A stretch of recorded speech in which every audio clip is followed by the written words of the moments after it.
Growing up, I was really led to believe that Nintendo does things differently. All right, they make these crazy characters. They operate and move to the beat of their own drum. Their characters get in Happy Meals and eventually movies and theme parks. They really care about gaming. They care about fun. And they've got the Nintendo seal of quality, right? Like everything I saw from Nintendo as I moved through the years was like, wow, they do things differently. And then, that was kind of shattered as I got older. It was like, okay, well, Nintendo is a big company and they care mostly about money.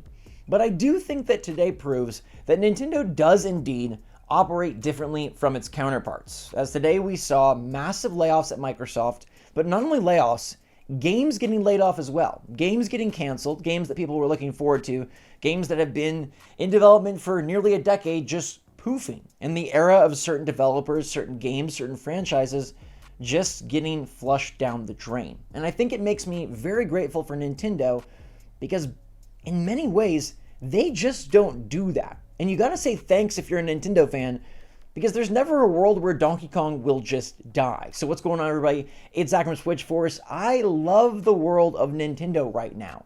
I know there's some things to nitpick about the Switch 2. People find them all the time, but for the most part, we're entering the 40th year of Mario. We've got a brand new 3D DK after decades off, and Metroid Prime is coming back for a major second half of the year, even possibly holiday title. That sounds pretty darn good to me, especially when you look at the contrast of Sony having big layoffs at PlayStation earlier this year, Microsoft laying off nearly 1,000 people today in total, canceling games and basically saying like, I don't know, we're not anything that we used to be. Microsoft as a first party, some people are saying, is basically dead. They now have a console and a Game Pass, and once again, no games because they can't get it right.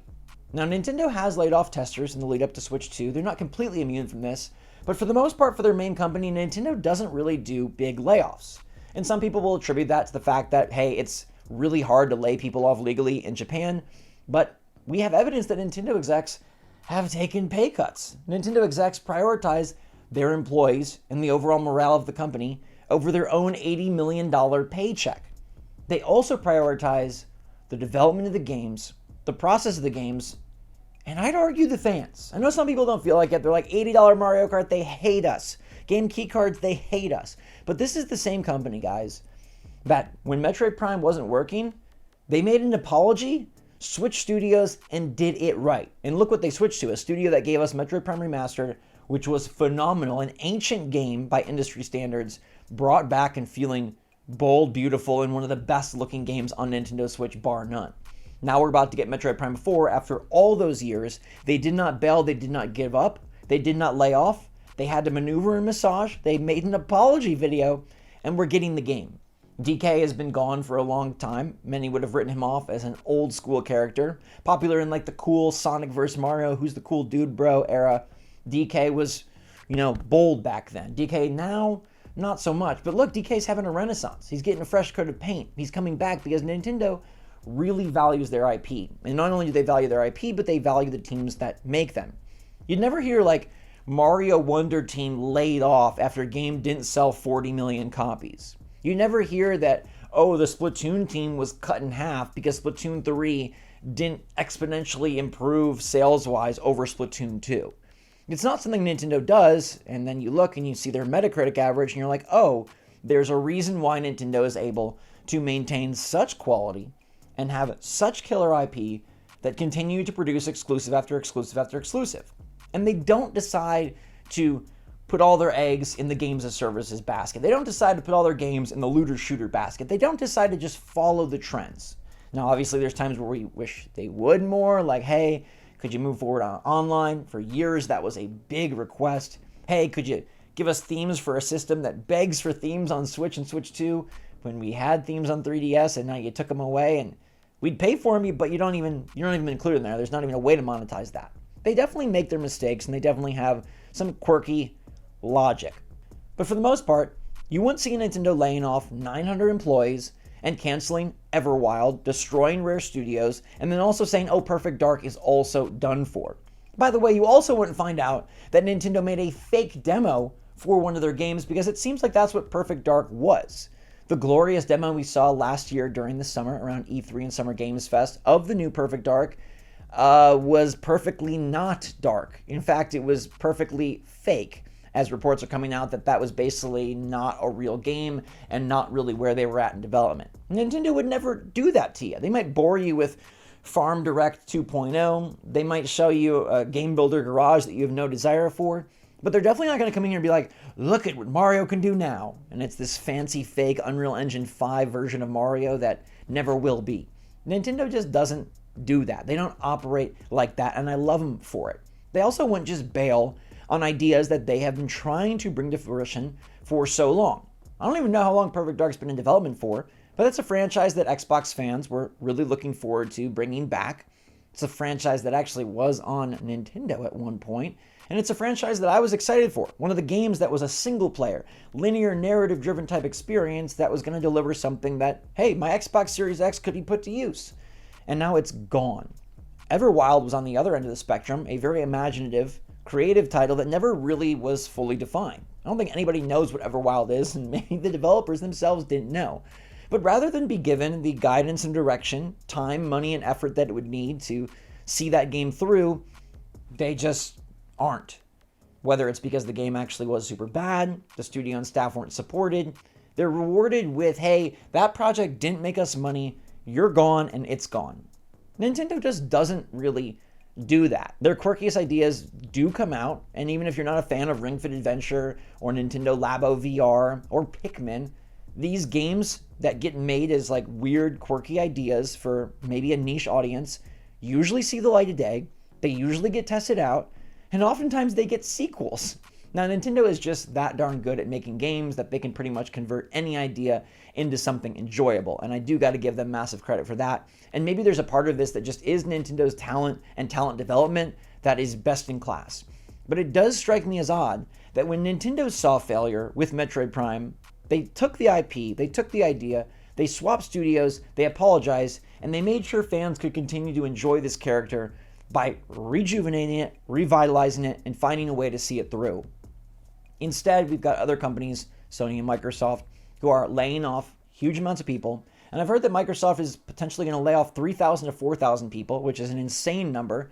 And while Microsoft is making money hand over fist as a whole, the gaming division is seeing massive cuts, which doesn't seem to add up, especially when you have executives pocketing humongous paychecks. Now, Nintendo doesn't have all these other divisions, right? But they are expanding. Nintendo does have Nintendo Pictures. They do have a theme park, and, they're kind of all successful, which is very lucky for them. But I don't know that Nintendo would employ the same strategy. If Nintendo started to see their games division dwindle a bit, would they just abandon ship or throw people under the bus? Hey, the Wii U might be a good example as we look back and say the Wii U sucked for sales. It did not deliver. It didn't make these games magically money makers. It didn't make developers rich, and it definitely didn't make the executives feel like they had something that they could be proud of. But Nintendo doubled down, and they didn't make less sequels. They didn't erase their IP and history. They didn't go away from what they believed in. In fact, they just did it more. They came up with their most gimmicky idea yet, a system that could do it all, be a hybrid on the go and at home, and it worked.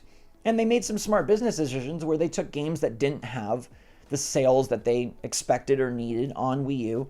They added content, they dolled them up, they brought it to Switch, and they found a way to make that money back, make that IP successful, and continue it. Look, a game like Tropical Freeze for Donkey Kong clearly didn't sell enough on Wii U. They bring it back to Switch 1, and then now we've got a brand new Donkey Kong Bananza game coming out in 2 weeks that looks absolutely incredible, and people are saying is the exact kind of Nintendo weirdness that the Switch 2 needs. Now, you can call it weirdness, but maybe we should just call it awesomeness, because it does feel like Nintendo just does things in a very good way. You can argue with some of the nuances, you can nitpick some of the decisions they make. They're definitely far from perfect. But I feel like we got to be grateful that Nintendo gives us the opportunity to play these great games, have these characters have longevity, persistence, and be able to evolve, right? If Zelda was trampled when it first didn't succeed, would we have ever gotten Tears of the Kingdom or Breath of the Wild? If DK was absolutely axed when it first didn't succeed, would we have gotten Donkey Kong Bananza? The same could be said for just about every franchise, probably save for Mario, because Mario always does well, Pokemon always does well. But we're in a place where Nintendo has relied on what got them here, and even if it's frustrating sometimes, man, is there a huge payoff. We're getting so many exclusives from Nintendo Switch in the first year of Switch 2, and that will continue in years 2, 3, 4, 5, 6, as we saw with Switch 1. In fact, there's going to be Switch 1 exclusives that you can also play on your Switch 2, while these other companies continue to cancel and destroy and restart all of their games, and they don't usually end up being good or even existing at all. Now, there's some exceptions to the rule, right? Obviously, Ghost of Yotei looks fantastic and is coming out this year, and some of these tentpole studios will continue to deliver. But who is Microsoft anymore? What kind of games does their first party make outside of Gears of War and I guess Halo? But what is Halo even at this point? Sony, they're post Last of Us, post Uncharted. What is going to be their major identity? Is Kratos going to be something that they rely on for the foreseeable future? And will they continue to move towards trends and make money decisions that end up not panning out? Or will they strike gold and get lucky? Like, there's always a chance to reverse fortunes. Feels like Microsoft maybe is past that point. Feels like Microsoft maybe has just played too many poor cards, and I'm not sure how many aces they have up their sleeve. They might have to just change the game entirely, which seems to be what they're doing by moving towards Game Pass and anything is an Xbox. It's sad to see in a world where games should have all these different options, all these different consoles, all these different games and studios and a thriving base because there's so many players and so much money. And look, I know that there's way more depth to this than just what I've covered so far. There's, the 9 games that take up 90% of people's time and money, like Fortnite and Roblox and Minecraft. I understand that there's way more at play here. But you can't tell me that Microsoft and Sony aren't handling this worse than Nintendo. That Nintendo isn't operating in a more consumer-friendly, developer-friendly, gaming-friendly way by allowing their games to thrive, by allowing their games to exist, by allowing their characters to have second chances, and by giving developers the freedom, the security to breathe, to create, and make something good. As much as I hate delays, if the Switch 2 was delayed because they wanted to get the software right, boom. That's the kind of move that would be made. Not, we're canceling this because, it's not where it needs to be or it didn't make the money that we needed to make. I know there's so much complexity here, and most importantly, I feel for all the people who've been let go from Microsoft today. But I'm also just feeling grateful that I'm a Nintendo fan, that I got a Switch 2, and that we're getting so many great games. Because, guys, there's definitely a world where Nintendo could be in the exact same boat.